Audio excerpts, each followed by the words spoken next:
di sektor pertambangan dan energi.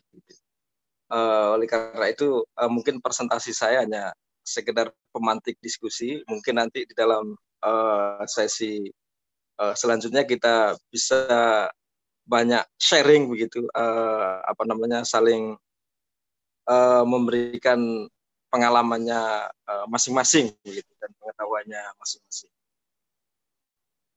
Baik, saya sudah menyiapkan slide presentasi sebagai bahan untuk bahan diskusi begitu. Pertama, sebagaimana mungkin secara umum sudah kita ketahui bahwa menurut hasil penelitian beberapa lembaga yang kredibel itu menyatakan bahwa kepemilikan sumber daya alam dalam suatu negara itu bukan faktor penentu keberhasilan pembangunan suatu negara. Jadi walaupun suatu negara itu memiliki sumber daya alam yang melimpah, namun bukan berarti secara otomatis begitu negara itu akan menjadi negara yang maju begitu. Hasil penelitian justru menunjukkan bahwa negara-negara yang sumber daya alamnya kaya memiliki kinerja pembangunan ekonomi rendah dibanding negara-negara minim SDA. Nah, secara politik mungkin sekilas bisa dijelaskan bahwa ketika suatu negara memiliki potensi sumber daya alam yang cukup tinggi, yang cukup banyak, maka kemudian kepentingan untuk pengelolaan sumber daya alam itu tentu akan semakin tinggi gitu ya. Dan mungkin bukan hanya kepentingan nasional, tetapi juga kepentingan asing, kepentingan dunia internasional itu akan sangat berkepentingan terhadap negara-negara yang memiliki sumber daya alam yang tinggi. Karena itu kemudian apabila sumber daya alam itu tidak dikelola dengan kelembagaan yang baik, maka justru tidak meningkatkan atau tidak menciptakan suatu kemajuan ekonomi, namun justru sebaliknya. Bisa jadi justru sebaliknya, kekayaan sumber daya alam itu akan menyebabkan suatu negara itu terjadi inefisiensi ekonomi di suatu negara. Mungkin bisa digeser ini ya, Pak Akmal ya, presentasinya ya. Next. Nah, oleh karena itu mungkin poin keempat di lembar yang ketiga. Oleh karena itu pembangunan kelembagaan merupakan salah satu faktor yang membedakan antara negara yang berhasil atau gagal. Artinya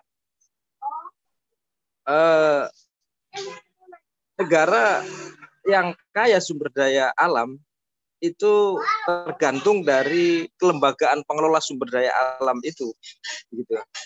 Artinya tidak otomatis negara yang kaya akan sumber daya alam lalu kemudian berkorelasi positif dengan kemajuan ekonomi dalam suatu negara. Namun itu masih tergantung pada faktor kelembagaan. Faktor kelembagaan yang dimaksud adalah integrasi ya antara regulator, antara operator, antara fungsi kontrol, fungsi pengawasan yang terselenggara dengan baik ya, sehingga sumber daya alam bisa dimaksimalkan untuk kepentingan nasional gitu. Namun demikian tidak semua negara dengan kepemilikan sumber daya alam yang kaya memiliki aspek kelembagaan yang lemah. Ada negara-negara yang sumber daya alamnya juga melimpah namun memiliki aspek kelembagaan yang kuat. Misalnya Australia, Chile, Malaysia, Kanada memiliki kekayaan alam yang tinggi dan memiliki aspek kelembagaan yang kuat. Studi Amir terhadap 28 negara yang memiliki sumber daya alam selama 2000 sampai 2000 menunjukkan bahwa kutukan sumber daya alam, artinya kutukan sumber daya alam itu negara dengan potensi kekayaan alam yang melimpah, namun justru tidak membuat negara itu menjadi sejahtera, yang kemudian kita sebut dengan kutukan sumber daya alam, itu hanya terjadi kepada negara yang memiliki aspek kelembagaan yang lemah, gitu. Apabila negara dengan sumber daya alam yang tinggi itu memiliki sistem kelembagaan yang kuat, maka sumber daya alamnya akan menunjang kesejahteraan ekonomi masyarakat, gitu, atau warga negaranya. Nah, temuan serupa juga dilaporkan oleh studi Duampor dan yang menggunakan data dari 20 negara Afrika selama 2000 ke 2012, khususnya jika menggunakan Z-score sebagai indikator, membuktikan bahwa kualitas institusi mampu menurunkan dampak negatif dari natural resource cost terhadap pembangunan finansial. Artinya sistem kelembagaan yang baik itu akan mampu mengelola sumber daya alam juga untuk kepentingan nasional, gitu. Indonesia termasuk dalam negara dengan kepemilikan sumber alam yang melimpah. Namun demikian aspek kelembagaan Indonesia masih cenderung lemah dibandingkan dengan negara ASEAN lain yang dengan rendahnya indeks persepsi korupsi dan indeks kemudahan berbisnis. Nah, Indonesia termasuk negara yang sumber daya alamnya melimpah, namun ya kelembagaannya masih menunjukkan kualitas yang kurang bagus, gitu. Nah, berdasarkan hal tersebut, maka PR terbesar bangsa Indonesia adalah menciptakan sistem kelembagaan yang baik, khususnya dalam pengelolaan SDA. Jadi itulah apa PR kita. Nah, konsep pencegahan tipikor pertambangan dan batu bara pertama adalah menentukan titik-titik rawan korupsi sektor pertambangan dan energi. Kita bisa memetakan titik-titik yang rawan terjadi korupsi, lalu kemudian menentukan penyebab terjadinya titik-titik rawan korupsi itu. Ketiga, menciptakan sistem pengelolaan SDA yang transparan, akuntabel, dan partisipatif, membangun kelembagaan pengelolaan SDA yang terintegritas. Nah, menurut KPK begitu, ada lima hal yang di dalam minerba mineral dan batu bara itu cukup rawan. Pertama adalah soal penataan izin usaha pertambangan, ya. Izin usaha pertambangan yang belum CNC, kemudian tidak memiliki NPWP, IPPKH, melanggar aturan pertanahan, tata ruang dan lingkungan. Kemudian pelaksanaan kewajiban keuangan pelaku usaha pertambangan minerba. Seluruh pelaku usaha pertambangan melunasi pelaksanaan kewajiban keuangan, iuran tetap, produksi, pajak, jaminan reklamasi atau jamrek, jaminan sungguhan dan lingkungan, dan kewajiban lainnya, pelaksanaan pengawasan produksi pertambangan minerba. Semua pelaku usaha menyampaikan laporan produksi secara reguler, tidak ada PETI itu pertambangan ilegal, ya. Pelaksanaan kewajiban pengelolaan pemurnian tambang dan minerba atau smelter, pelaksanaan pengawasan penjualan pengangkutan pengambilan hasil tambang. Nah, problem pemberantasan korupsi pertambangan, mungkin ini saya mengambil studi kasus sektor batubara, ya, supaya lebih spesifik, gitu, ya. Pertama, Indonesia adalah produsen batubara terbesar kelima di dunia setelah Cina, Amerika, India, dan Australia. Sebelum tahun 2015, Indonesia merupakan eksportir batubara terbesar di dunia dengan rata-rata produksi yang tercatat di tahun 2000 sampai 2015 mencapai angka 400 juta ton per tahun. Sedangkan sumber daya batubara Indonesia ini mencapai 9,92 miliar ton dengan cadangan terbukti 13,3 miliar ton, yang mayoritas tersebar di wilayah Sumatera, Kalimantan, dan sebagian Papua. Jika diasumsikan rata-rata produksi per tahunnya tetap 461 juta ton per tahun, maka batubara Indonesia diperkirakan akan habis dalam kurun waktu 29 tahun mendatang atau tepatnya hingga tahun 2046. Dari sisi manfaat perekonomian, kontribusi batubara masih sangat minim, hanya berkulis rata-rata 2,5% terhadap produk domestik bruto (BDP) nasional pada kurun waktu 2010 sampai 2015. Dari total produksi yang ada, rata-rata hanya 15 sampai 20% digunakan di dalam negeri, untuk tentang sebagiannya diekspor. Sejarah produksi batubara Indonesia pada periode booming pertama tahun 1989 sampai 99 dengan kenaikan produksi mencapai 30% per tahun. Kemudian dilanjutkan dengan booming kedua antara tahun 2009 hingga 2013-2014, terutama didukung oleh desentralisasi kewenangan pemberian izin kepada pemerintah daerah. Nah, batubara sebagai sumber pendanaan politik pilpres dan pilkada. Kenapa ini saya kemukakan? Ini karena ada ada fenomena bahwa batubara ini menjadi sumber keuangan politik yang cukup besar, gitu ya. Baik di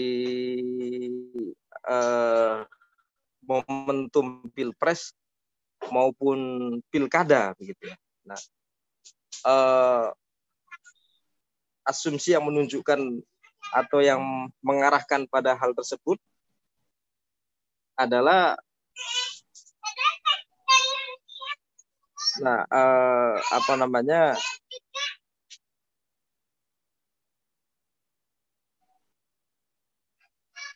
jadi pilkada langsung, pemilihan kepala daerah, gubernur, wali kota, bupati, ternyata faktanya membutuhkan biaya politik yang sangat tinggi atau high cost politik. Sementara subsidi negara bagi partai politik, pengumpulan dan terselubung itu sangat minim, karena itu terjadi pengumpulan dana terselubung meningkat secara signifikan. Hasil penelitian Transparansi Internasional Indonesia yang mewawancari para penambang mengindikasikan bahwa biaya korupsi politik berfluktuasi sesuai dengan siklus pemilihan dan meningkat mendekati saat pemilihan. Hal ini juga dikatakan oleh berbagai organisasi masyarakat sipil. Para kandidat politik atau partai-partai dapat secara terselubung mengumpulkan dana kampanye dari perusahaan-perusahaan untuk ditukar dengan perlakuan istimewa pada masa yang akan datang, termasuk pemberian izin pertambangan. Hal ini terkonfirmasi dengan terjadinya booming iup, ya, seiring berlakunya Undang-Undang Pemerintahan Daerah, Undang-Undang 2299, Junto Peraturan Pemerintah 75/2001 tentang penyerahan kewenangan pertambangan kepada pemerintah daerah sebagai jembatan perantara antara Undang-Undang Pertambangan yang lama dengan Undang-Undang Pemerintah Daerah. Berdasarkan data pada tahun 2001, izin tambang yang tercatat oleh pemerintah pusat diketahui hanya sebanyak 750 izin, gitu. Namun dengan peralihan kewenangan pemberian izin di era desentralisasi tadi, angka izin minerba berkembang secara tidak terkontrol menjadi 8 ribuan lebih di tahun 2008. Jadi yang sebelumnya, sebelum diserahkan kepada daerah, total izin hanya sekitar 750-an izin, namun setelah diserahkan kepada daerah menjadi 8 ribuan lebih tahun 2008. Angka tersebut juga melonjak secara signifikan menjadi 10.900-an lebih di rentang tahun 2010 hingga 2014. Dari angka tersebut 40% adalah iup batubara dengan total luasan mencapai 16,2 juta hektar. Nah, menurut pimpinan KPK periode yang lalu menyatakan bahwa proses penerimaan izin usaha pertambangan di tingkat lokal penuh dengan penyuapan dan kickback. Jadi terbitnya izin pertambangan tidak lepas dari kickback. Ya. Yang kickback itu salah satu kepentingan utamanya adalah untuk pilkada. Menurutnya di era desentralisasi ekspor batubara ilegal naik menjadi 90 juta ton dengan nilai sekitar 5 miliar atau setara 58 triliun tiap tahunnya. Selain itu banyak pemegang IUP yang menghindari pembayaran biaya-biaya terkait pajak dan royalti termasuk biaya asuransi, reklamasi, asuransi pasca tambang, jaminan ganti rugi, dan asuransi lingkungan. Beberapa penelitian yang dilakukan oleh ICW dan LIPI juga menemukan hubungan antara korupsi politik dan penerbitan izin pertambangan. Di Kabupaten Kertanegara, Provinsi Kalimantan Timur, mantan Bupati Widyasari menerbitkan 254 izin usaha pertambangan batubara dan mendapatkan julukan Ratu Batubara dari media lokal. Pada bulan Juni 2017 terdapat 625 pemegang izin usaha pertambangan di kabupaten tersebut dibandingkan 1.404 pemegang izin di seluruh provinsi Kaltim. Kemudian juga ada Ahmad Amin, Gubernur Samarinda 2 periode, tahun 2000 memperluas pertambangan batubara dengan menerbitkan 63 izin antara tahun 2007 sampai 2008 tanpa melakukan AMDAL sesuai dengan masa kampanye untuk menjadi Gubernur tahun 2009. Sebagaimana observasi Jatam, Pilkada telah mendorong pertumbuhan pertambangan batubara di Kaltim secara eksponensial. Studi yang dilakukan oleh Jatam di 5 kabupaten menunjukkan bahwa jumlah izin pertambangan yang diterbitkan oleh pemerintah daerah mengalami kenaikan tajam sebelum Pilkada.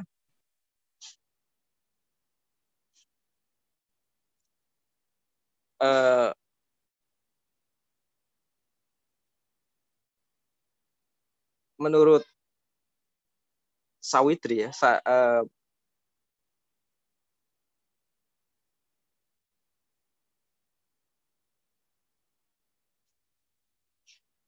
kemudian kelahiran Undang-Undang Nomor 4 Tahun 2009 tentang minerba menjadi titik balik baru dalam tata kelola pertambangan.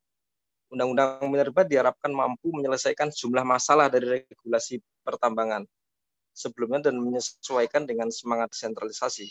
Undang-Undang Minerba telah mengakhiri skema atau model kontrak perjanjian dan beralih ke bentuk izin usaha pertambangan yang terdiri dari atas IUP eksplorasi dan operasi produksi. Undang-undang ini memenatkan pada seluruh KP yang ada untuk konversi menjadi IUP. Pasca diterbitkannya Undang-Undang Minerba, Dirjen Minerba meresponnya dengan menerbitkan 2 surat edaran untuk melakukan moratorium penerbitan IUP. Nah, ini ada IUP, jumlah IUP yang dilakukan karena banyak persoalan ya, karena diterbitkan atas motivasi pendanaan politik tadi, lalu kemudian ya menjadikan bisnis tambang ini kontrol politiknya atau aspek politisasinya sangat tinggi. Nah, aspek politisasi itu ya mempengaruhi kontrol terhadap pelaku usaha yang sangat lemah. Nah, sehingga banyak pelanggaran yang dilakukan oleh pelaku usaha pertambangan gitu ya. Nah, sehingga kemudian ada upaya yang dilakukan pasca terbitnya Undang-Undang Minerba begitu ya, dengan melakukan moratorium penerbitan IUP ya, lalu kemudian selain dilakukan moratorium juga dievaluasi kembali IUP apakah telah memenuhi syarat atau tidak, apakah CNC atau tidak dan lain sebagainya begitu, karena banyak problem dalam penerbitan IUP tersebut gitu. Dan itulah ada perbaikan dari sisi tersebut. Nah, kemudian rekomendasi ke depan adalah segera mempercepat tindak penerbitan bagi konsesi batubara yang masih bermasalah, baik secara administrasi, kemudian permasalahan pengajuan PMA, berakhir masa berlakunya status clear on setelah konsesi yang berada di hutan konservasi dan hutan lindung. Pemerintah harus bersikap tegas dan konsisten melakukan pencabutan dan pengakhiran baik di tingkat pusat maupun di daerah. Izin tersebut dikembalikan kepada wilayah pencadangan negara untuk dibuat regulasinya. Membangun dan mengembangkan sistem database perizinan pertambangan yang sinkron dan terintegrasi antara pusat daerah. Database berisikan informasi konsesi izin atau kontrak pertambangan terupdate di seluruh Indonesia yang menjadi platform database bersama dan menjadikan acuan dalam pengambilan kebijakan dan keputusan terkait perizinan. Lalu kemudian mempercepat penyelesaian platform satu peta di Kementerian SDM yang untuk melakukan sinkronisasi data peta koordinat konsesi izin yang telah ada. mendukung monitoring kegiatan pertambangan dan analisa kinerja berbasis spesial di sektor SDM, setelah mencegah adanya kesalahan serupa seperti persoalan tumpang tindih di masa mendatang. Mempercepat pengembangan sistem penerimaan negara secara online dan terintegrasi dengan database dan layanan lain seperti database perusahaan, data spasial, data rencana produksi, dan anggaran izin ekspor terbatas. Mendorong pengembangan analisa kepemilikan sesungguhnya dari pelaku usaha batubara serta mengembangkan sanksi berupa sistem blacklist bagi perusahaan yang terindikasi tidak patuh dan melakukan pelanggaran. Upaya ini dapat ditemui dengan melakukan koordinasi secara intern antara Ditjen Minerba, SDM, dan Ditjen Administrasi Hukum dan terkait dengan register perusahaan batubara. Yaitu mungkin untuk sementara pemicu diskusi dari saya. Pada intinya adalah pengelolaan sumber daya alam ini syarat dengan kepentingan politik, gitu ya, yang mestinya itu dipisahkan antara wilayah bisnis dengan wilayah politik. Tapi pada kenyataannya di Indonesia, begitu ya, bisnis sumber daya alam termasuk pertambangan, termasuk juga migas itu tidak ya, atau politisasinya cukup tinggi begitu. Kalau politisasinya cukup tinggi, maka kemudian banyak terjadi yang namanya ya politisi sekaligus juga pemain bisnis di bidang tambang. Dan ini yang susah.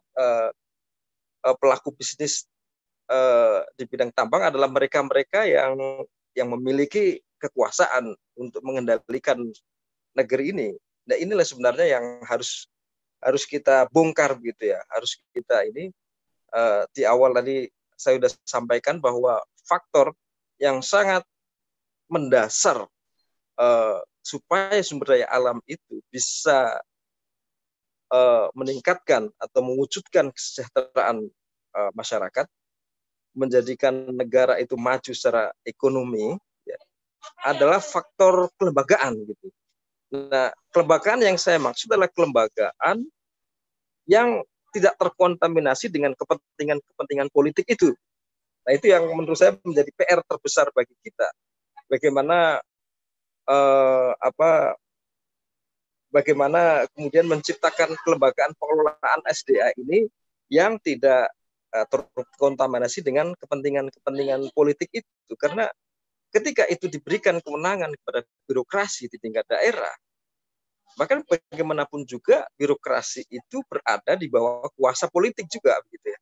Kalau kita kemudian berikan kepada birokrasi di tingkat pusat juga demikian. Nah, ini juga menjadi pemikiran bagi kita agar pengelolaan SDA ini bisa digunakan untuk sebesar-besar kepentingan rakyat ya, bukan untuk kepentingan para politisi gitu. Ya. Mungkin sementara demikian Pak Akmal,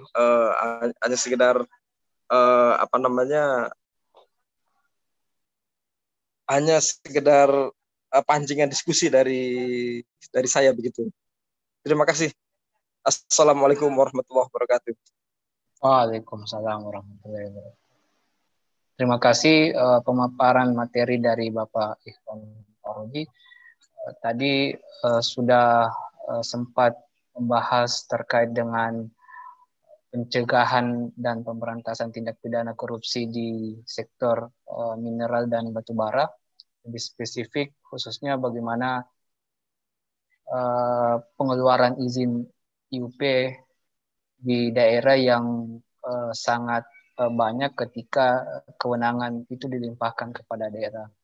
Dan itu salah satu mengindikasikan adanya problem pemberian izin yang mengindikasikan adanya tindak pidana korupsi.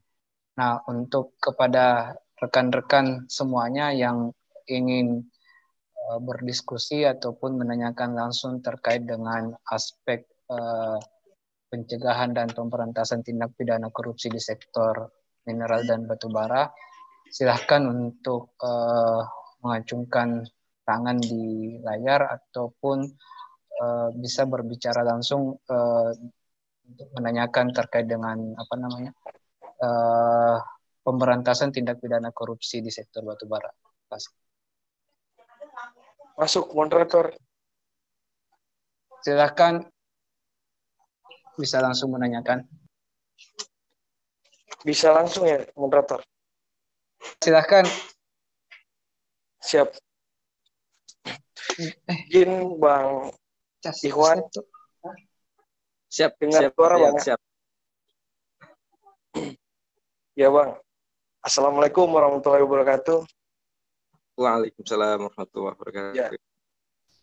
Ini baru pertama perdana nih presentasi dari Bang Ikhwan soal korupsi di sektor pertambangan ya gitu.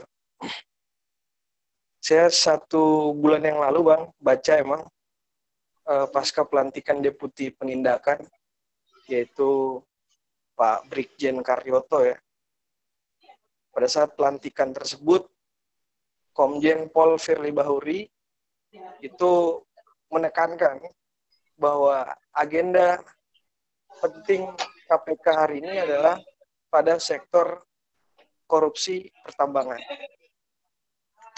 Nah, apa saja yang dilakukan oleh KPK, saya kira tadi udah banyak disampaikan oleh Bang Ikhwan ya, karena itu juga slide-slide yang tidak jauh berbeda dengan bahan-bahan yang saat ini sedang diolah oleh KPK. Nah, pertanyaan saya Bang, ini soal izin itu saya pernah cover dapat informasi dari Minerba, yaitu Pak Bambang Gatot. Total izin tambang, baik itu nikel, emas, pasir besi, dan lain-lain, itu kurang lebih ada 11.000 hingga 12.000 izin tambang. Tapi yang berstatus izin resmi, ya kan? Izin resmi maksudnya yang legal, ya kan? Yang legal itu ada kurang lebih 5.000-an, gitu kan? Nah, tadi Abang sampaikan ada 8.000-an, berarti ini cukup banyak, begitu kan? Nah, bagaimana dengan izin-izin tambang yang hampir separuh dari total jumlah titik tambang itu yang tidak berizin atau tidak legal gitu.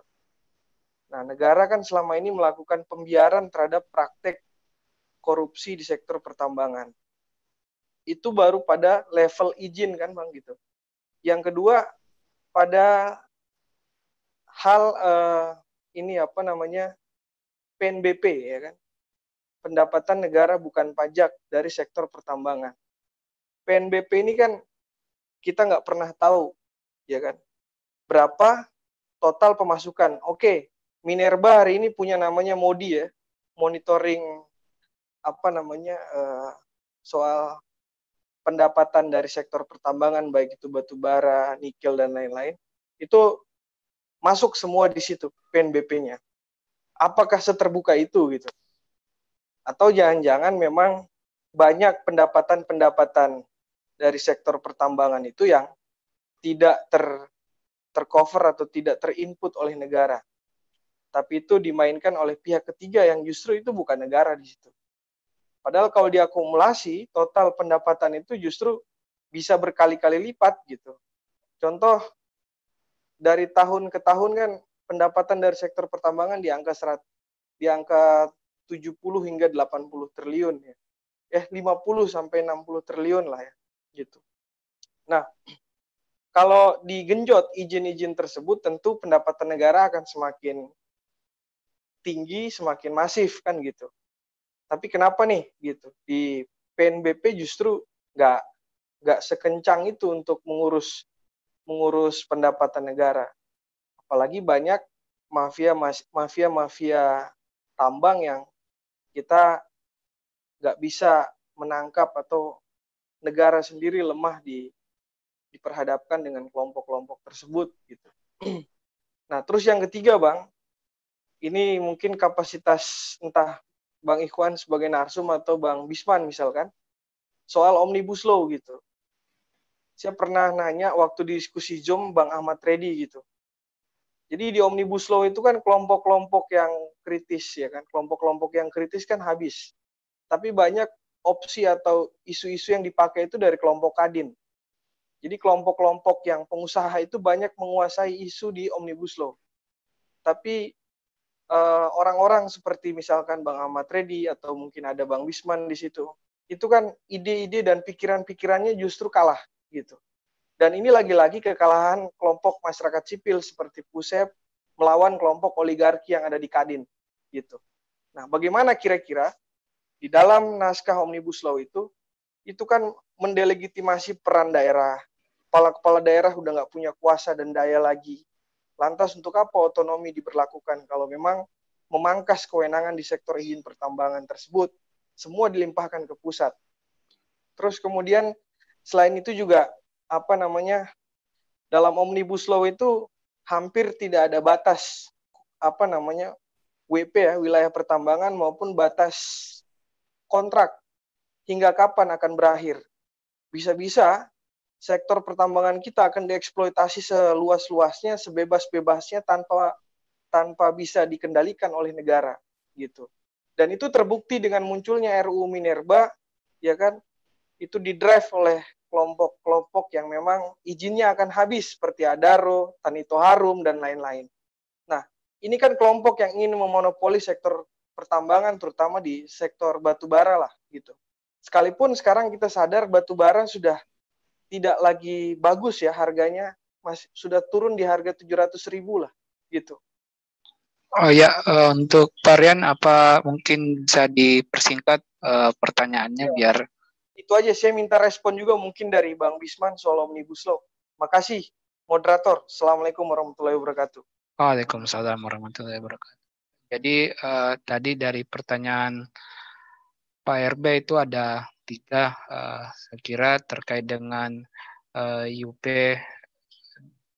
pemberian izin usaha pertambangan di daerah, kemudian terkait dengan PNPB, pendapatan negara bukan pajak, dan juga terkait dengan sektor Omnibus Law yang mana kewenangan daerah nantinya akan dicabut ketentuannya.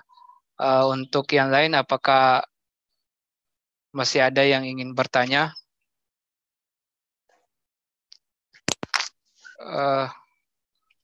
Siapa? Pak Lukman? Ya, bisa langsung. Oke, Pak Ari ntar ya, sama Pak Didin. Ya, Pak Lukman silahkan.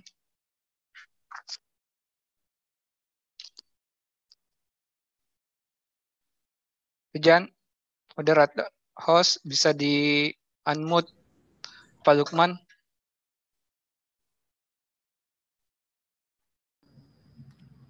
Oke. Ya, Terima kasih. Bisa kedengaran. Terima kasih atas waktunya. Gini, singkat aja untuk Bang Ikhwan.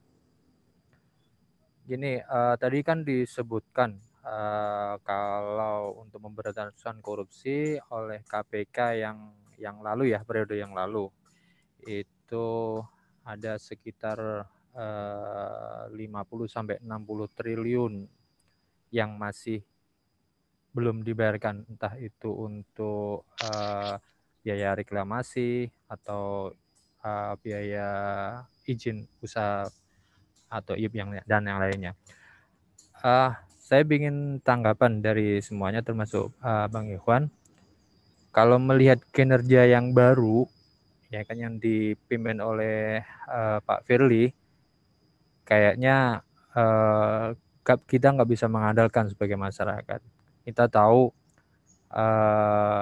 yang sudah berjalan aja baru berapa ya, maksudnya yang kelihatan itu pun yang sisa kasus kemarin ya, seperti yang terbaru itu tertangkapnya Nur Hadi. Nah, kalau kita sudah dikebiri di KPK, menurut teman-teman atau Bang Ivan, kita berharap kemana lagi untuk memberantas korupsi di sektor pertambangan dan minerba ini? Itu yang pertama. Yang kedua, kalau biaya politik terlalu tinggi, saya tahu kenapa sentralisasi ya, maksudnya tadi yang dibahas oleh penanya sebelumnya, kenapa desentralisasi akan dihapus di Omnibus Law? Karena yaitu tadi, kalau kemarin sudah dibiarkan sehingga tidak terkontrol izin-izin usaha pertambangan itu sampai dari 700 yang sebelumnya menjadi 8.000 atau lebih atas diizinkannya itu oleh kepala daerah.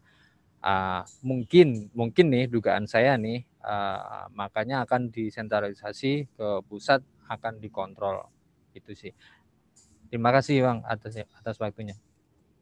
Ya, terima kasih atas pertanyaannya dari Bapak Lukman. Saya pikir itu aja dulu 2 pertanyaan, karena pertanyaan dari penanya pertama sangat banyak. Mungkin bisa langsung dijelaskan oleh Bapak Ivan Fahroji, pertanyaan dari Saudara Rian dan Saudara Lukman.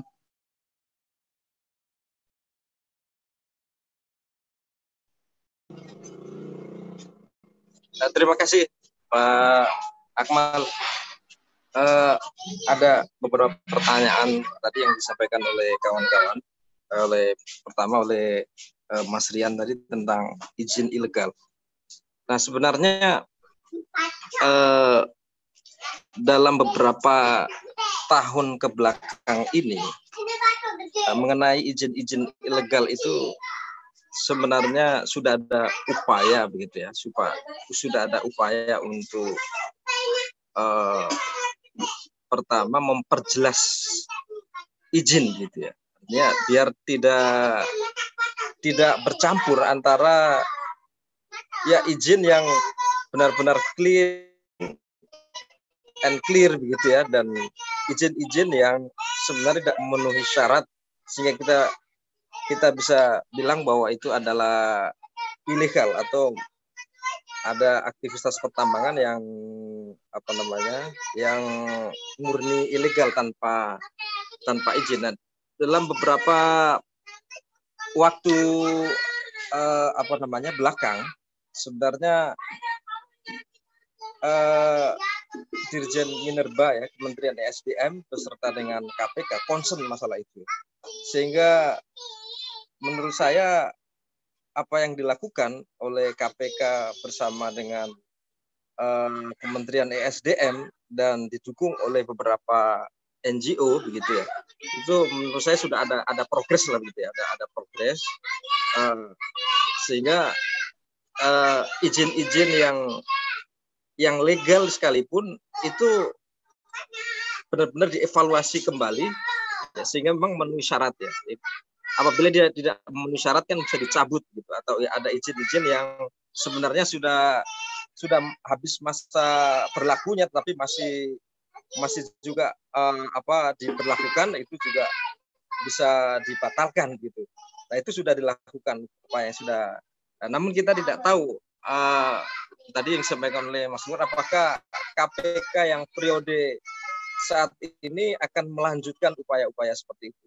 Menurut saya sih itu sudah ada upaya yang walaupun di lapangan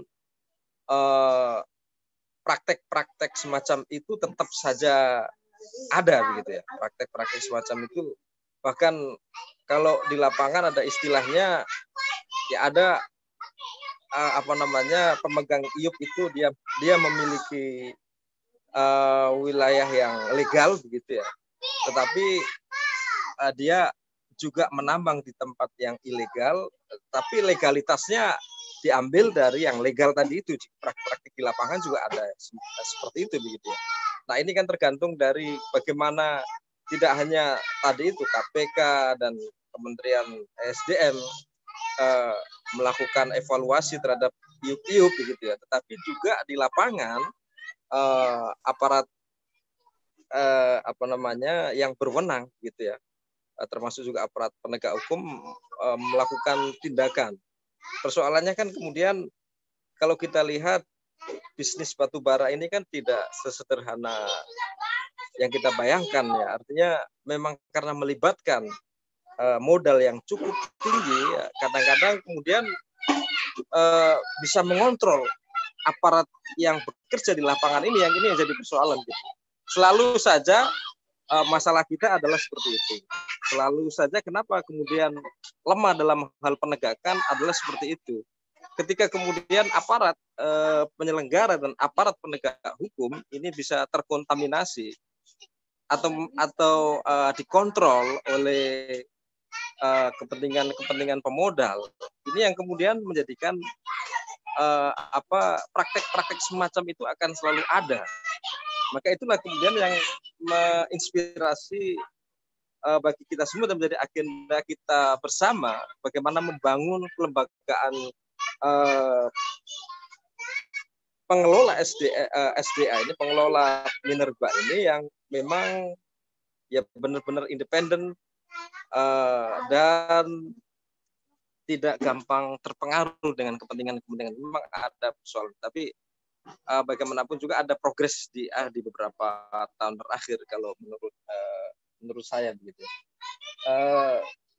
Kalau PNPB juga demikian, di lapangan beberapa yang kami ketahui bahwa ya perhitungan PNPB itu pun ya penuh manipulasi begitu ya.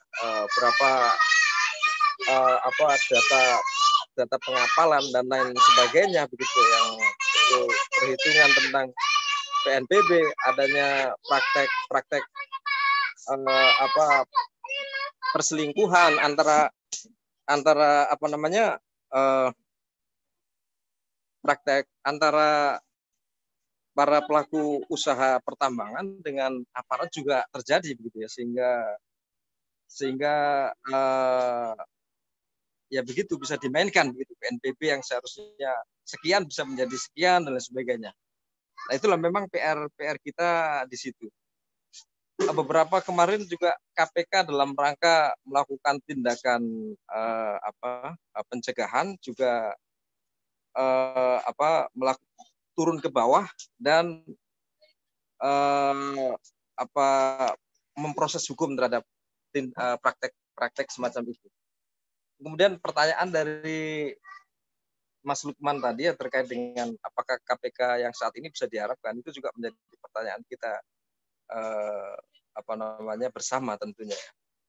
Kalau KPK yang kemarin paling tidak minimal sudah memberikan trigger mekanisme kepada lembaga-lembaga yang lain gitu ya, untuk kemudian paling tidak melakukan penataan kembali iup begitu. Itu sudah dilakukan walaupun belum sempurna, masih tetap harus dilakukan untuk untuk selanjutnya. Namun kita juga tidak tahu apakah KPK yang saat ini nanti akan bisa lebih progresif atau justru akan tidak memprioritaskan hal-hal semacam itu.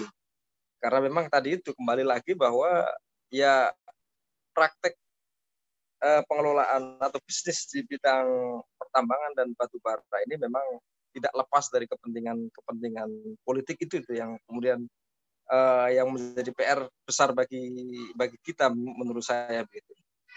Lalu kemudian Omnibus Law mungkin nanti Mas Bisman bisa menjelaskan lebih sedikit bahwa ya Omnibus Law mengenai penarikan kewenangan pemerintah daerah memang harus dilakukan dengan hati-hati menurut saya. Kalau kemudian kita masih menggunakan asas desentralisasi, mestinya pemerintah daerah masih memiliki kewenangan. Namun sejauh mana kewenangan itu diberikan? Apakah kewenangan itu diberikan sepenuhnya begitu? Itu juga menjadi evaluasi bagi kita dari praktek-praktek yang terjadi sebelum-sebelumnya gitu. Ketika otonomi daerah diberlakukan, itu menjadi pelajaran menurut saya begitu ya, untuk merumuskan satu kewenangan yang bisa dipertanggungjawabkan oleh daerah gitu. Jadi tidak kewenangan yang tidak terkontrol, tidak kewenangan yang tidak ini, tapi kewenangan yang mungkin dalam arti mungkin tidak kewenangan yang sepenuhnya menjadi kewenangan daerah, tetapi ada aspek-aspek teknis yuridis yang melibatkan institusi yang lain begitu ya, untuk mengevaluasi apakah memenuhi syarat atau tidak untuk diberikan izin usaha pertambangan. Jadi kalau menurut saya sih begitu untuk sementara. Terima kasih Pak Akmal. Ya, terima kasih penjelasannya Bapak Ivan Faroji. Mungkin ada tambahan dari Bapak Bisman Bahtiar terkait dengan Omnibus Law. Oke, tadi yang ingin bertanya Bapak Ari Kanan dan Bapak Didin, apakah standby monitor? Bapak Ari bisa terlebih dahulu ya, nanyakan pertanyaannya, nanti baru Bapak Didin.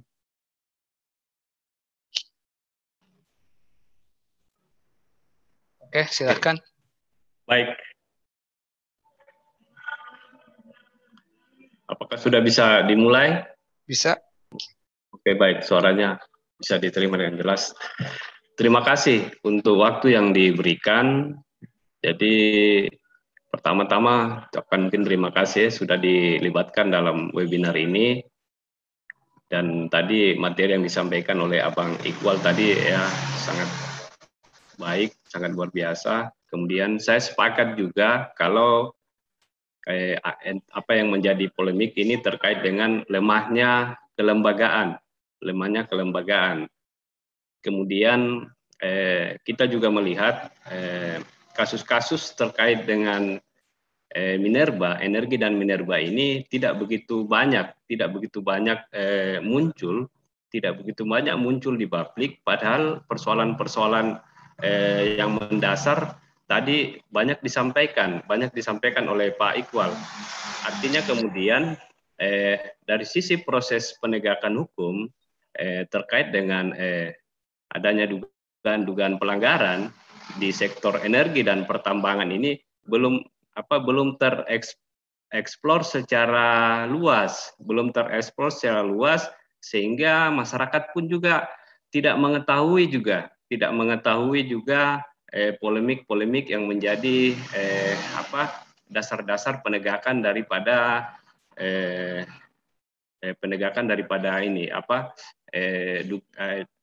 adanya dugaan-dugaan korupsi ini di sektor energi dan pertambangan. Jadi konkret kalau saya mungkin sebagai lembaga pusat studi energi dan pertambangan mungkin Bang Iqbal mungkin bisa artinya dengan adanya pelimpahan kewenangan di tingkat daerah, artinya bagaimana kemudian memaksimalkan fungsi kelembagaan di tiap daerah ini. Kelembagaan penegakan hukum kita di tingkatan daerah kan kalau ini kan ada kepolisian mungkin di tingkat kabupaten, kota maupun sampai dengan di provinsi, ada kejaksaan, kemudian ada pengadilan. Jadi kemudian dengan pelibatan mungkin dari pemerintah daerah setempat dan juga melibatkan komunitas-komunitas yang ada. Saya pikir ini perlu didorong untuk bagaimana ada MOU dari kementerian kementerian terkait mungkin langsung dengan kelembagaan resmi seperti KPK, artinya kemudian bagaimana mendesain supaya kelembagaan di tingkat daerah ini juga bisa berjalan untuk artinya bagaimana supaya ketika ada case-case yang terjadi ini masyarakat juga sudah bisa tahu, karena memang itu yang pertama. Yang kedua, kepentingan memang kita tidak bisa menolak kepentingan, mungkin apakah itu kepentingan apapun itu, tapi apalagi politik pastinya akan masuk di setiap hal-hal yang memang ada potensi untuk masuk. Namun kemudian kan perlunya juga ketika sudah data sudah banyak, kemudian hal-hal yang ditakutkan sudah diketahui bersama, tapi kemudian belum ditindaklanjuti sampai ke daerah bagaimana mekanismenya untuk menguatkan kelembagaan ataupun memunculkan lembaga-lembaga untuk artinya lembaga lintas fungsi untuk menyelesaikan case-case yang ada. Mungkin itu saya sementara. Oke. Ya, terima kasih Pak Ari. Tadi Pak Didin untuk pertanyaannya saya harap untuk bisa langsung to the point ke inti pertanyaan biar kita dapat mempersingkat waktu. Oke, silahkan Pak Didin. Coba host Dejan coba di unmute Pak Didin. Unmute ya, dengar ya? Oke, sudah. Oh ya, oke. Assalamualaikum warahmatullahi wabarakatuh. Waalaikumsalam warahmatullahi wabarakatuh.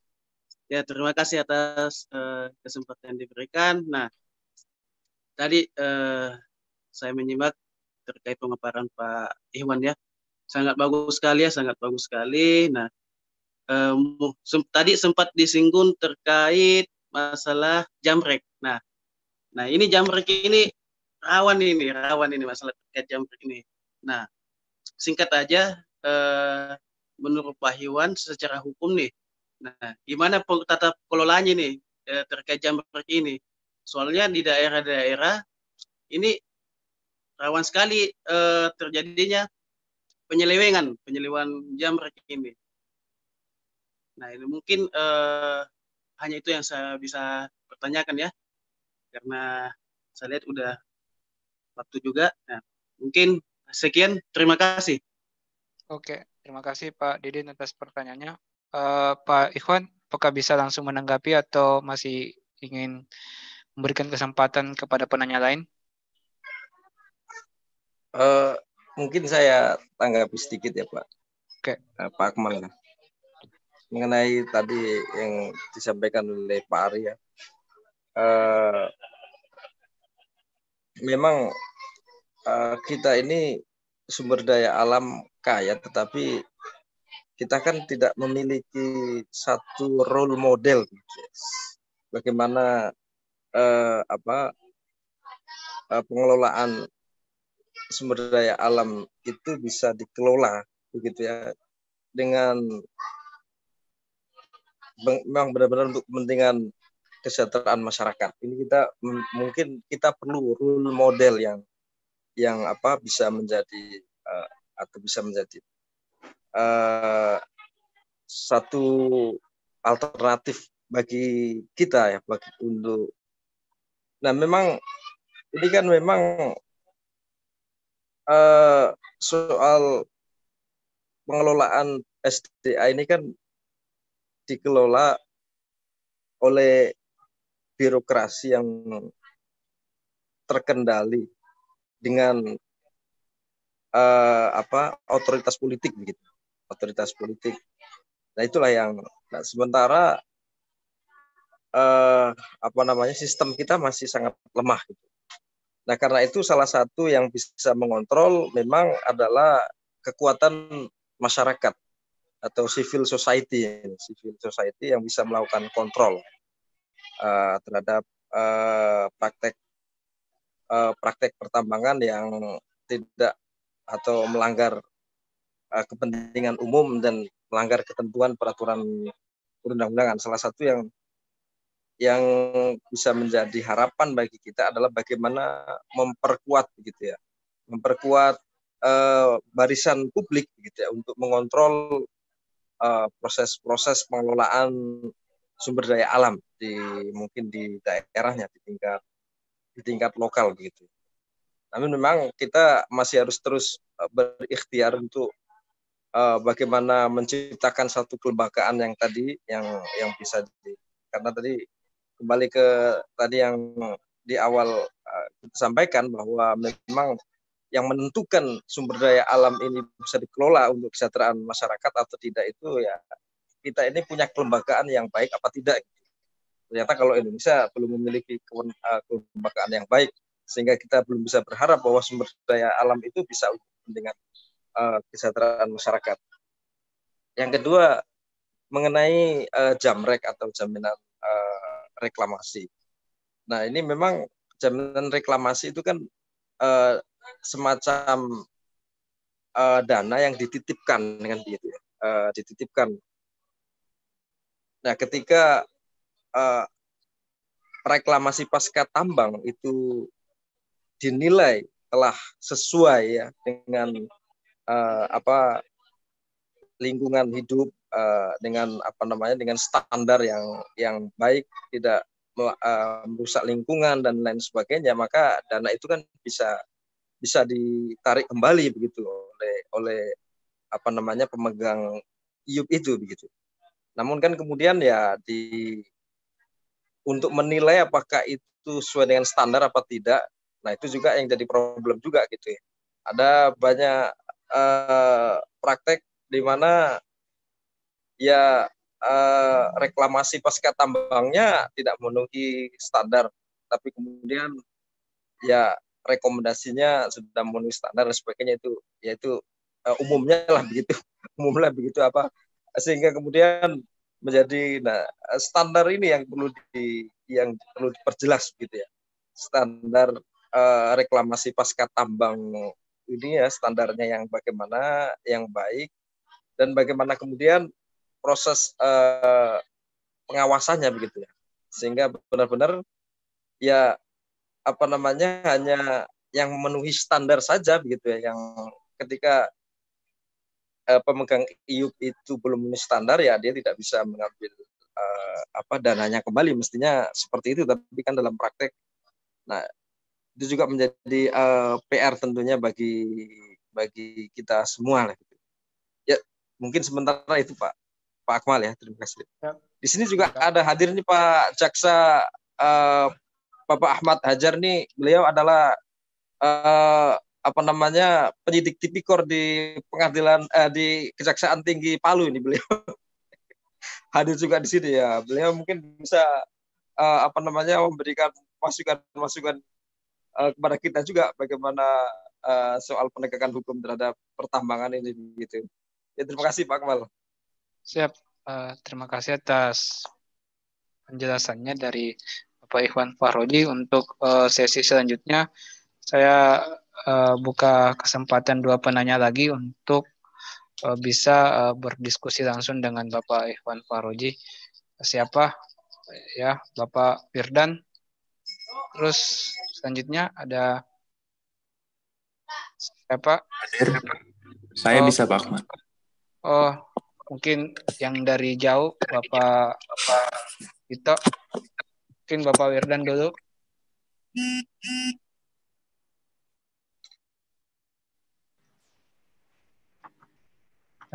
Sudah nyambung? Yep. Baik, terima kasih saudara moderator atas kesempatan yang telah diberikan. Pertanyaan saya singkat terkait materi yang telah disampaikan oleh Pak Ikhwan, yakni terkait pemberantasan korupsi di sektor energi dan pertambangan. Kalau melihat pemaparan Bapak Ikhwan dari tadi, ini membahas terkait korupsi misalkan di sektor perizinan energi dan pertambangan. Namun perlu kita ketahui, yang ingin saya tanyakan, korupsi yang sering terjadi dalam sektor energi dan pertambangan itu sektor hilir apa hulunya, seperti itu.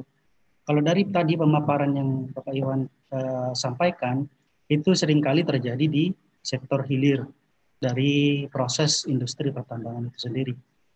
Itu saja pertanyaan saya. Terima kasih. Oke, terima kasih Bapak. Dan untuk selanjutnya Bapak Suito bisa bertanya. Saya pikir pertanyaan bisa langsung singkat ya. Oke, dengar Bang. Halo, dengar suaranya? Ya, dengar. Oke, bismillahirrahmanirrahim. Assalamualaikum warahmatullahi wabarakatuh. Waalaikumsalam. Salam join buat bapak-bapak semua. Karena baru pertama kali ikut meeting di Zoom-nya Pusep. Setelah beberapa kali diajak. Mungkin kepada Pak Iwan, pertanyaannya sih lebih ke arah, apakah mungkin korupsi di perizinan tambang ini akibat dari penggunaan energi batubara yang kita digunakan di Indonesia ini masih tinggi ya Pak? Kalau seumpama ke depannya batubara ini kan dilihat dari trennya itu semakin menurun karena adanya beberapa alternatif energi terbarukan. Apakah mungkin nanti ke depannya ketika energi-energi terbarukan ini semakin berkembang, semakin banyak, kemungkinan diciptakan secara massal itu kan mengurangi kos-kos biayanya. Apakah nanti kemungkinan atau permasalahan korupsi di perizinan ini bakalan hilang atau berkurang atau nanti bakalan beralih dari pertambangan menuju ke energi alternatif itu juga akan selanjutnya korupsi-korupsi itu tetap berjalan. Mungkin itu aja, Pak Moderator. Terima kasih banyak. Oke, terima kasih pertanyaannya Bapak Suto. Mungkin bisa langsung ditanggapi Bapak Ikhwan Farhoji terkait dengan dua penanya tadi. Ya, pertama terima kasih kepada Pak Wirdan ya. Tadi korupsi di sektor mineral dan batubara, apakah pada hulu dan hilir? Memang kalau menurut saya sih potensi korupsinya baik di hulu maupun di hilir terjadi. Jadi terjadi di tingkat hulu maupun di hilir. Tingkat hulunya tentunya penerbitan izin itu jelas bahwa penerbitan izin seringkali ada trading of influence gitu, ada perdagangan pengaruh dari mendingan dari para pengambil keputusan begitu. Ada trading of influence, ada perdagangan pengaruh, sehingga di situ ada kickback juga yang diberikan, ada transaksi di situ. Namun demikian pada hulunya juga demikian, pada saat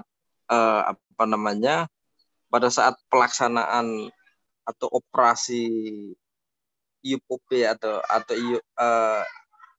izin usaha operasi produksi ya, ketika berproduksi itu juga potensi korupsinya juga terjadi begitu ya, di mana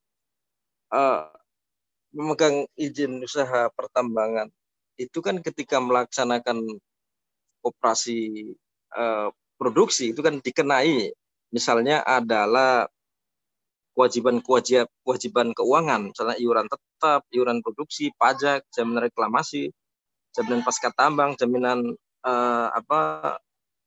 sungguhan, jaminan lingkungan, dan kewajiban ada pajak PNBP dan sebagainya. Dan itu juga besar. Artinya potensi korupsinya di situ juga tinggi sebenarnya. Di hilirnya juga tinggi. Nah, tapi ini juga bukan berarti pengaruh politik tadi hanya pada saat penerbitan perizinan gitu ya.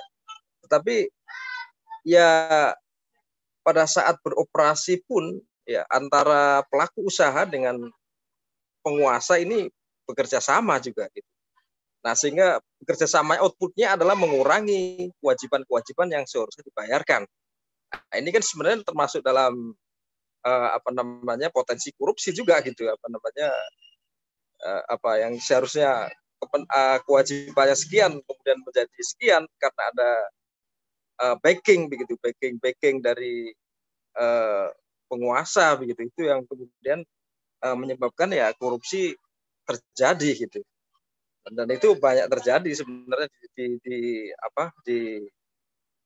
di pertambangan, itu sering kali terjadi gitu. Lalu kemudian tadi dari Bang terkait dengan apakah korupsi di sektor batubara, sektor minerba gitu ya, ada minerba dan batubara ini akan bergeser seiring dengan berkembangnya energi terbarukan gitu ya. Nah, memang ini ketika bisnis batubara ini masih memiliki prospek yang tinggi ya, maka itu akan menjadi komoditas yang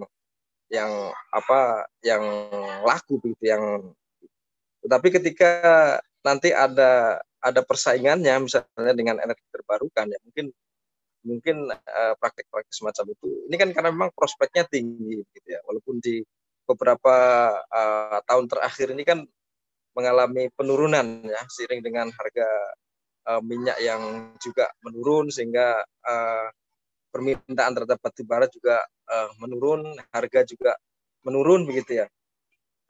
Tapi kan tetap juga di dalam prakteknya itu masih banyak praktek-praktek yang mengarah atau praktek-praktek potensi korupsi itu begitu. Nah, apakah kemudian nanti akan bergeser ke energi terbarukan ya? Kalau kita tidak mengantisipasi dengan menciptakan kelembagaan yang baik, ya akan terjadi juga di energi terbarukan gitu. Itulah makanya PR kita ini, mungkin ya saya sendiri juga belum memiliki satu gambaran konsep yang ideal gitu.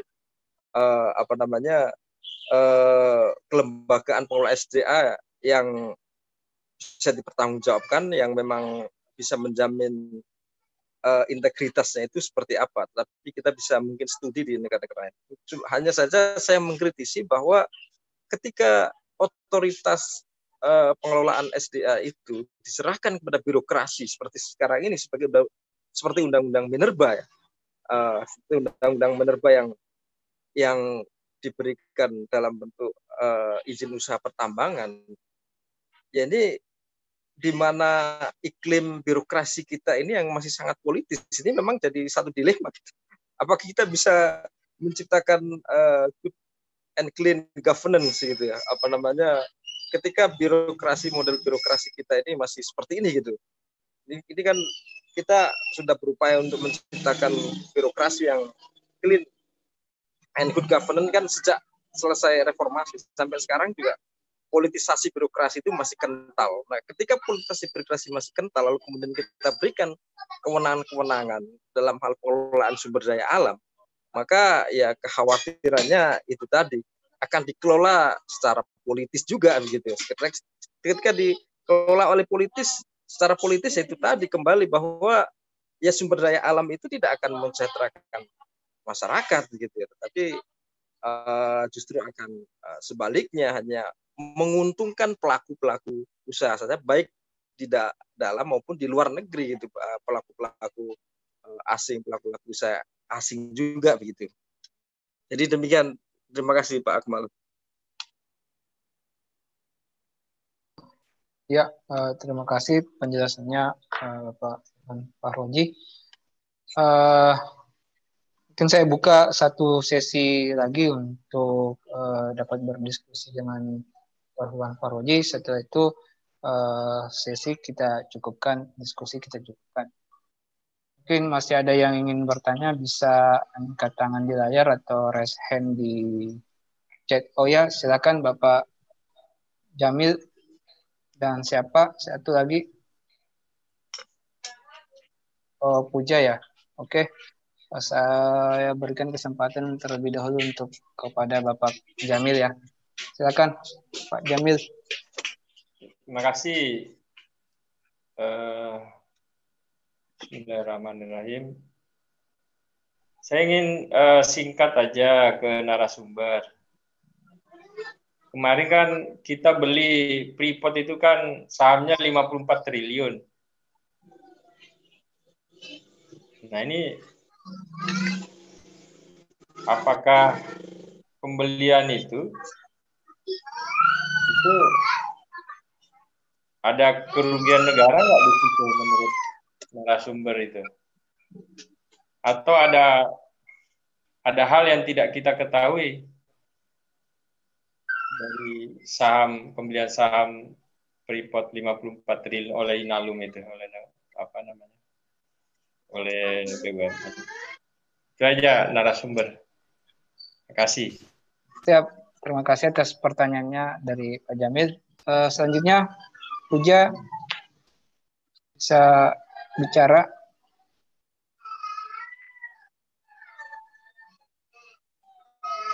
Coba di-unmute dulu Puja.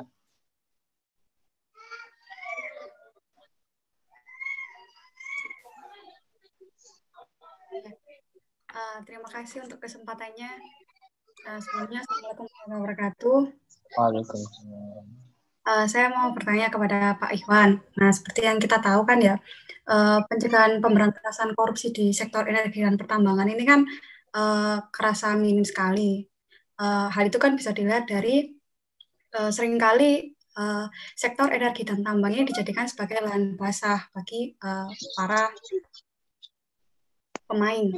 Nah, hal itu kira-kira disebabkan karena apa ya? Karena kan dari yang penjelasan Pak Ikhwan jelaskan dari tadi itu kan cuman menyebutkan terkait bagaimana strukturnya.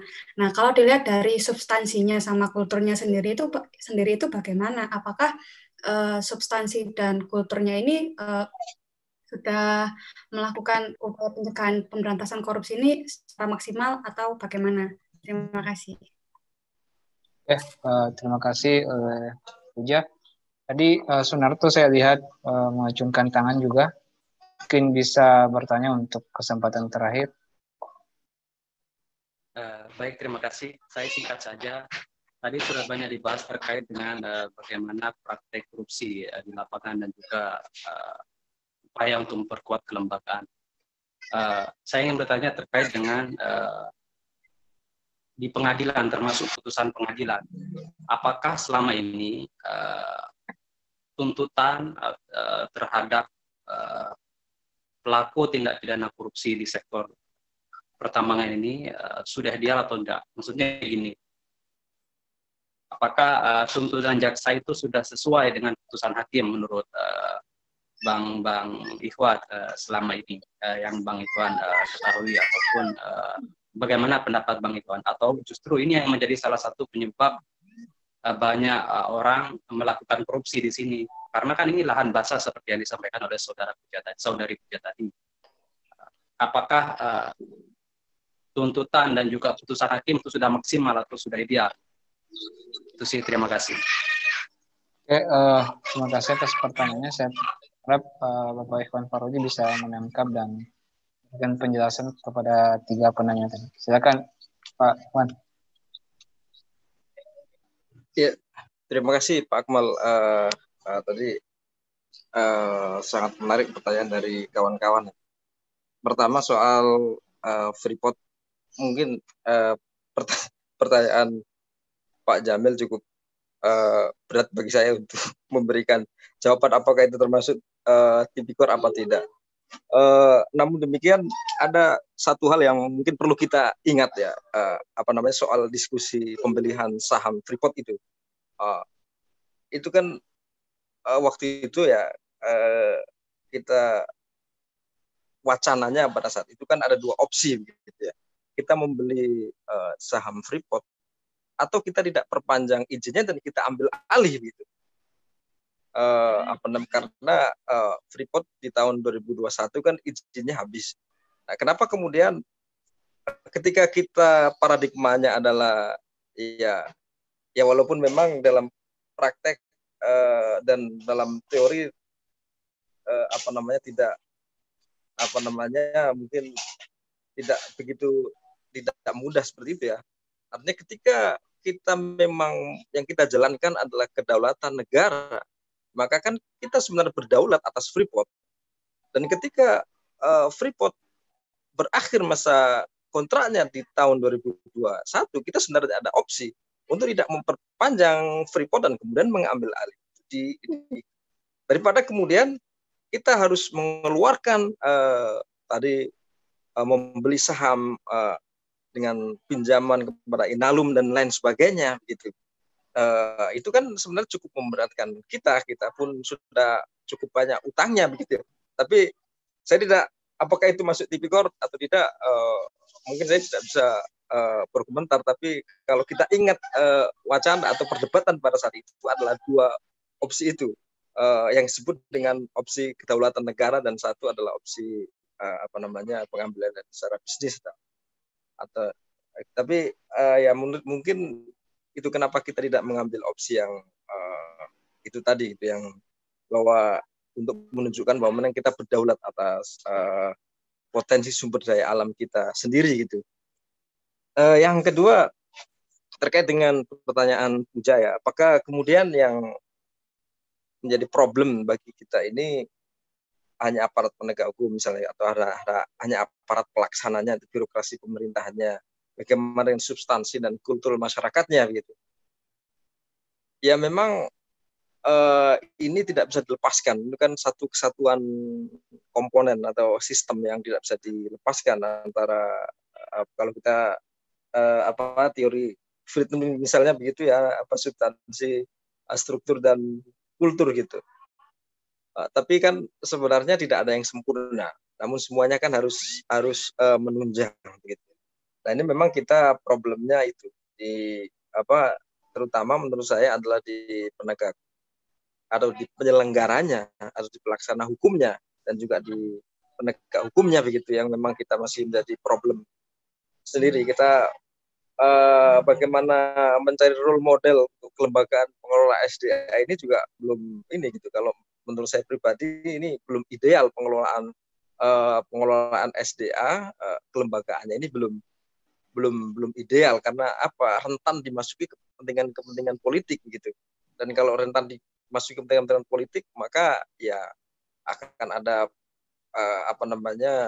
sebuah simbiosis mutualisme gitu antara pengusaha dan penguasa ini begitu, dan akan terjadi hal yang demikian terus untuk kedepannya. Dan kalau seperti itu modelnya, maka kita tidak bisa berharap bahwa SDA ini untuk kepentingan sebesar-besar kemakmuran rakyat misalnya begitu ya. Mungkin itu hanya wacana saja, karena yang dimakmurkan adalah pengusaha yang merangkap sebagai penguasa. Mungkin hal itu yang sekarang ini banyak terjadi begitu, yang menguasai perusahaan-perusahaan besar di bidang sumber daya alam itu dia bukannya pengusaha tapi juga penguasa juga begitu, dia punya kekuasaan juga gitu. Lalu kemudian yang terkait dengan tadi pertanyaan Pak Sunarto, apakah proses penegakan hukum di bidang pertambangan ini, kalau menurut saya itu tadi, kalau menurut saya sih tebang pilih begitu ya, proses penegakan hukum terhadap pelaku pertambangan. Kalau dia adalah penambang kecil dan menggunakan atau melakukan penambang secara ilegal, ya gampanglah bagi aparat untuk melakukan tindakan kan gitu. Tapi bagaimana kalau kemudian yang melakukan penambangan ilegal dan sebagainya melakukan pelanggaran hukum, itu adalah pengusaha-pengusaha yang memiliki koneksi dengan penguasa itu. Tentu kita penegakan hukumnya ke sana. Walaupun sebenarnya ada harapan dari KPK yang kemarin menurut saya gitu ya, ada walaupun kemudian harapan itu nggak tahu apakah bisa dilanjutkan untuk periode untuk KPK berikutnya begitu yang sekarang ini. Kalau kita pun bersidang di pengadilan begitu ya, yang kasus-kasus pertambangan itu juga sangat kita bisa rasakan bagaimana tidak ada imparsialitas dan lain sebagainya. Itu pun ini artinya ya itulah wajah peradilan kita masih demikian begitu. Wajah peradilan kita masih belum bisa kita harapkan. Menurut saya sih wajah peradilan kita ini belum bisa kita harapkan ke arah yang lebih baik juga karena pada faktanya benar menang atau tidak, benar apa tidak itu bukan ditentukan oleh materi perkaranya, tapi kadang-kadang ada faktor-faktor lain yang sangat menentukan gitu, ada pengaruh dan lain sebagainya, itu yang sangat menentukan. Itu juga yang menjadi iklim usaha itu ya tidak berkembang dengan baik juga. Mungkin demikian Pak Akmal. Ya. Itu ada Bapak Hajar itu jaksa di Pengadilan Tinggi Palu, itu bisa diberi kesempatan untuk pertambangan itu Pak Akmal itu. Saya lihat Bapak Hajar sudah meninggalkan ruang meeting. Ya, siap Pak Akmal ya. Mungkin ada tambahan dari Pak Bisman untuk memberikan beberapa penjelasan dari beberapa penanya tadi.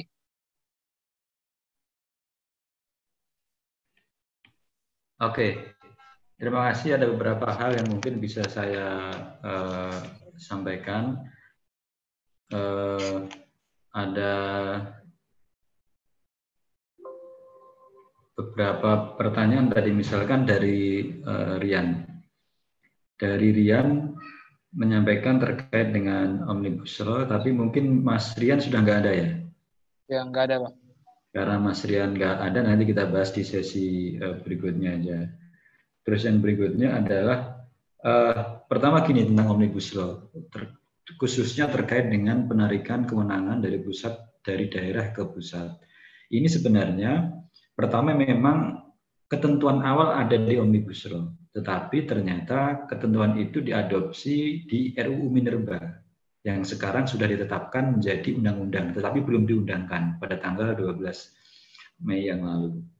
Jadi dengan RUU Minerba atau dengan Undang-Undang Minerba yang telah ditetapkan DPR dan pemerintah yang sekarang menunggu ditandatangani oleh Presiden, itu sekarang daerah tidak lagi punya kewenangan atribusi, baik kabupaten maupun provinsi. Seluruh kewenangan perizinan ada di pemerintah pusat, dari pertambangan yang skala sekecil apapun sampai pertambangan besar, semuanya tertumpuk pada pusat. Nah, inilah yang sebenarnya juga potensi korupsi yang luar biasa, karena power tend to corrupt.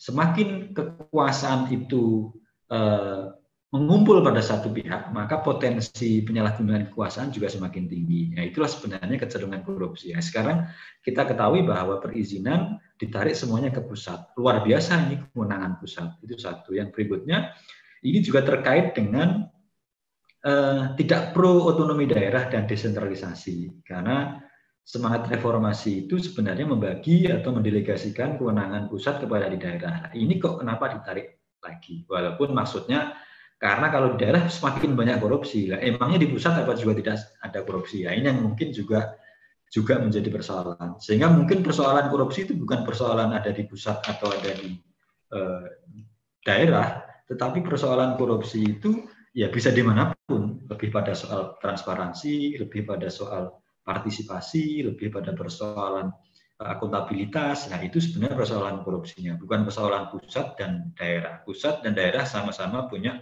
potensi melakukan korupsi di sektor pertambangan. Nah, sehingga karena ini sudah ditetapkan dalam Undang-Undang Minerba, ya mau tidak mau ini berlaku.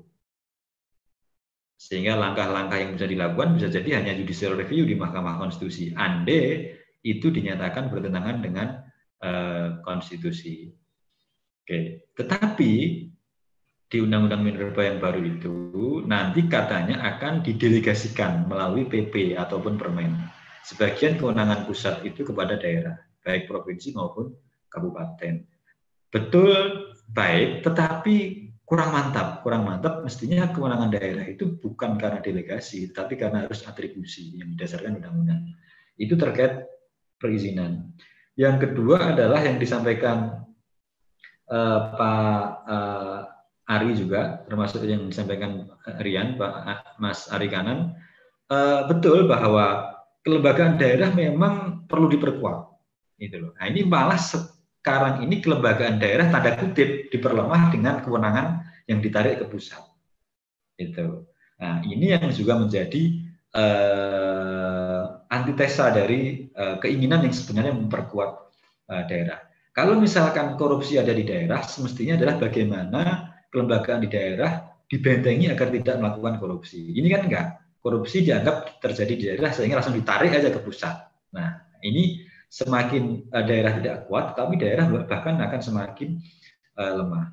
Penguatan good governance di daerah itu sebenarnya menjadi sebuah keniscayaan yang harus dilakukan.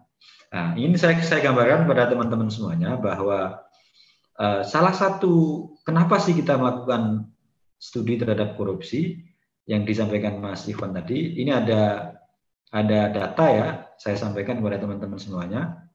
Ada data bahwa pemasukan negara dari PNBP, sektor mineral dan batu bara,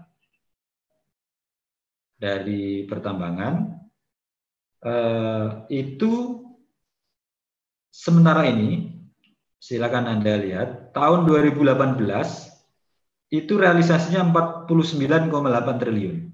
Itu tahun 2018. Sekarang tahun 2019 yang lalu itu 44,8 triliun. Itu pemasukan negara dari pendapatan negara bukan pajak dari sektor pertambangan mineral dan batu bara. Apakah ini besar? Kalau dilihat triliunnya besar. Tapi kalau dilihat ini dari angka APBN ini kecil sekali.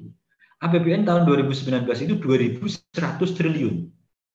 Kalau ini ada 44 triliun atau taruhlah 45 triliun dari 2.100, berapa persennya ini? Kan kecil sekali. Padahal tambang kita ini kan luar biasa. Tambang kita luar biasa, mestinya bisa ratusan triliun masuk.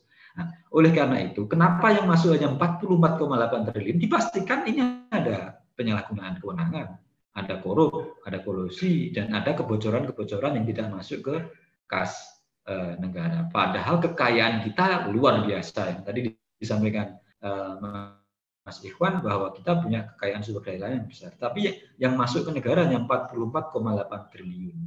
Artinya tambang itu hanya nyumbang ke negara nggak sampai 10%. Dari 2.100 triliun, hanya 44% paling hanya berapa? 2 atau 3%. Nah, ini angka yang sangat kecil sebenarnya, kontribusi pertambangan bagi pembangunan nasional lewat APBN. Walaupun sebenarnya ada kontribusi yang lain, misalkan dalam bentuk multiplier efek, dalam bentuk tenaga kerja, dalam bentuk pengadaan barang dan jasa, ya. Tapi ini salah satu indikator, salah satu angka. Maksudnya begini, kalau ini tidak ada korupsi, kalau ini tidak ada penyalahgunaan kekuasaan, maka mestinya yang bisa masuk ke negara bisa jauh lebih besar. Mestinya yang bisa masuk negara bisa ratusan triliun. Ini yang ingin saya katakan bahwa tambang itu besar potensinya, besar kekayaannya, tetapi yang masuk negara sementara ini sangat kecil. Nah, ini tidak berbanding dengan kekayaan alam yang rusak, lingkungan yang rusak, tidak berbanding. Jadi pendapatan negaranya kecil, sementara lingkungan dan kekayaan alam rusak. Nah, ini yang mungkin beberapa hal saya menanggapi tadi dari Rian dan Mas Ari. Terus yang berikutnya dari Mas Didin mungkin yang disampaikan tentang jaminan reklamasi. Betul. Potensi korupsi di jaminan reklamasi ini juga sangat besar. Pertama, soal dana yang ditempatkan sebagai jamrek. Yang kedua adalah soal realisasi jaminan reklamasi. Jadi kadang-kadang setelah tambang ini selesai, setelah pasca tambang, maka tidak dilakukan reklamasi sebagaimana mestinya. Maka tidak dilakukan reklamasi dengan uang jaminan yang semestinya. Ini dimungkinkan akan adanya korupsi atau penyimpangan dana reklamasi. Yang terakhir tadi yang disampaikan juga oleh Mas yang kodenya MI terkait dengan apakah karena ini memang masih karena batu bara. Iya, memang sementara ini kita masih menjadi eksportir 4 besar batu bara. Padahal kita batu bara nggak besar-besar banget. Kita masih kalah dengan Rusia, masih kalah dengan China, tapi ekspornya kita luar biasa. Kita sangat tergantung dengan batu bara. Betul. Nah, kalau misalkan energi baru terbarukan bisa dikembangkan, lumayan. Tetapi mengembangkan energi dari baru terbarukan itu biayanya besar. Yang kedua membutuhkan political will yang luar biasa. Dan ini juga banyak penentangnya. Para mafia migas, para mafia batu bara pasti tidak rela akan adanya pengembangan energi baru dan terbarukan. Oleh karena itu, mafia migas, mafia batu bara dipastikan akan menghambat pengembangan energi baru dan terbarukan. Mereka tidak rela energi baru terbarukan berkembang. Karena apa? Ya pasti pasar migas dan pasar batu bara akan tergerus kalau energi baru terbarukan nanti akan berkembang. Sehingga memang wajar kalau terjadi banyak korupsi juga. Contoh misalkan perpanjangan PKP 2B 7 perusahaan itu kan sangat indikasinya penyalahgunaan kekuasaan juga luar biasa besar. Dan itu 17% batu bara kita ada di situ. Nah, ini beberapa hal yang bisa saya tanggapi, tetapi kami mengucapkan terima kasih kepada rekan-rekan semuanya. Banyak materi-materi yang nanti akan kita tindak lanjuti untuk diskusi di minggu depan. Misalkan terkait dengan penegakan hukumnya di sektor pertambangan, kebetulan ada hakim, ada jaksa yang nanti bisa kita datangkan sebagai narasumber, dan mungkin terkait dengan titik-titik kritis, misalkan di perizinan itu korupsinya di mana, terus misalkan di reklamasi pasca tambang titik korupsinya di mana, terus misalkan nanti pada saat pelaksanaan pertambangan titik korupsinya di mana. Ini akan menjadi kajian yang sangat menarik yang nanti akan menjadi tema-tema diskusi yang berikutnya. Itu mungkin komentar saya dari saya. Terima kasih, saya kembalikan kepada moderator. Ya, terima kasih atas tambahan penjelasan dari Bapak Bisman Bahtiar. Jadi kesimpulan diskusi kita pada hari ini memang benar bahwa sangat banyak terjadinya tindak pidana korupsi di sektor